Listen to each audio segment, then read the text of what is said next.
As Washington debates how to provide economic aid during the pandemic, many say one critical component should be part of future deals: forgiving student debt. But determining how much could or should be forgiven is a complicated question. Paul Salmon looks at the pressure to make changes for our series, Making Sense. Scott Rennie earned a bachelor's and a master's degree. He's been paying ever since. So in 2006, I had 80 grand of student loan debt. It's 2021. I've never missed a student loan payment. My credit is over 800, and I still owe $68,000. Yellow, orange, violet. A dozen years after graduation, Saida Shabazz is even deeper in the hole.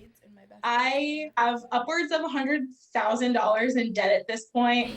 Just two of the almost 45 million Americans saddled with student loan debt. $1.7 trillion worth, more than double what's owed on credit cards, with an average load of $28,000. We shouldn't have to take out so much money to fund an education. You know, my generation, as millennials and the generation before and generations after us, we were told that the only way to get ahead and to make a name for ourselves and to have a life was to go to college. Last March, Congress put a freeze on student loan payments, extended by President Trump to December and President Biden through next fall.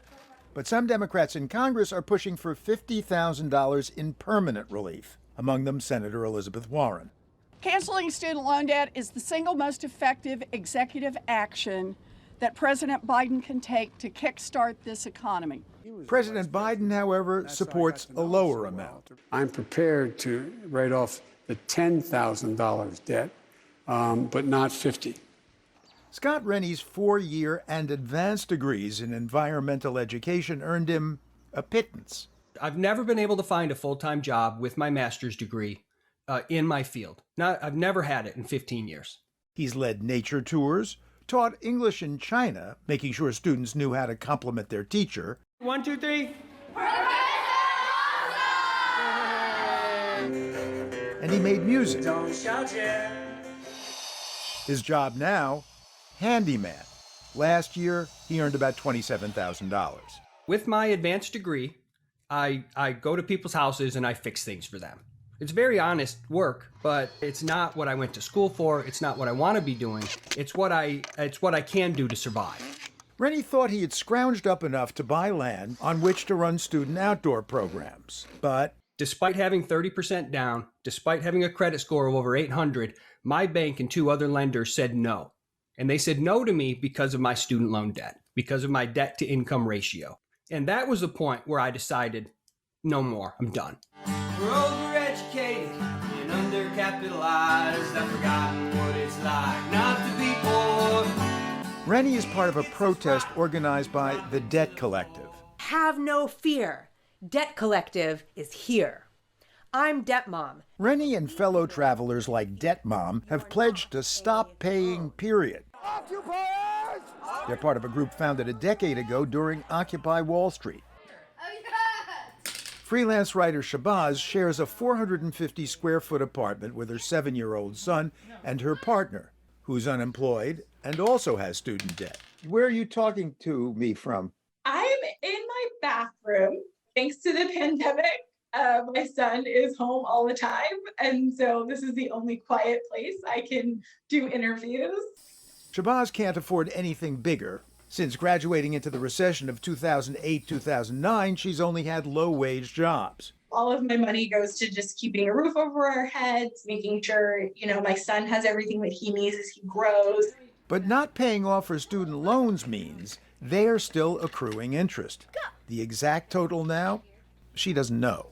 At this point, I've stopped looking because I know there's nothing I can do about it. And I already have enough anxiety over it that if I knew, I would just have even more anxiety over it. Policy professor Naomi Zodi argues that debt is penalizing Shabazz and millions like her for going to college. It's the federal government that holds the vast majority of the student loan debt. It reaches into people's bank accounts every month, taking median $200, on average $400. But the people who took on the debt took it on knowingly, willingly. Yes, this is true, largely because an education is kind of necessary to succeeding in the society that we've built.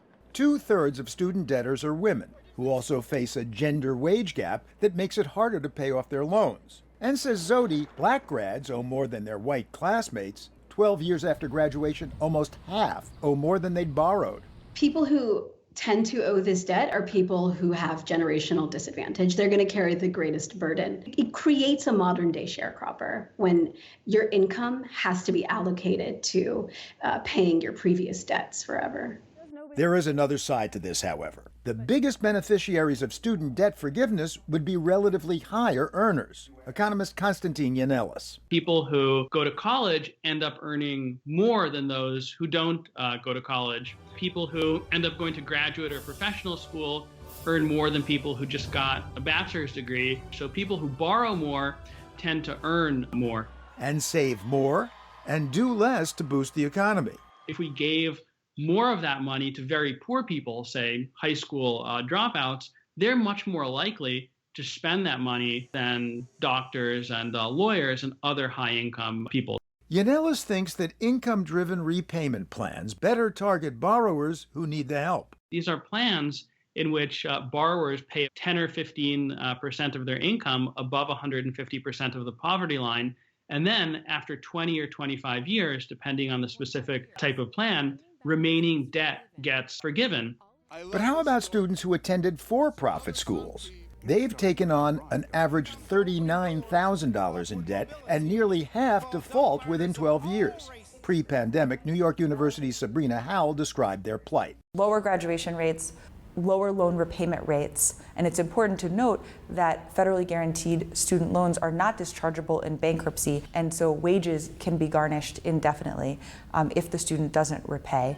So for them, and for Saida Shabazz at least, the $10,000 in student debt forgiveness promoted by President Biden wouldn't do much. That would not even scratch the surface for me.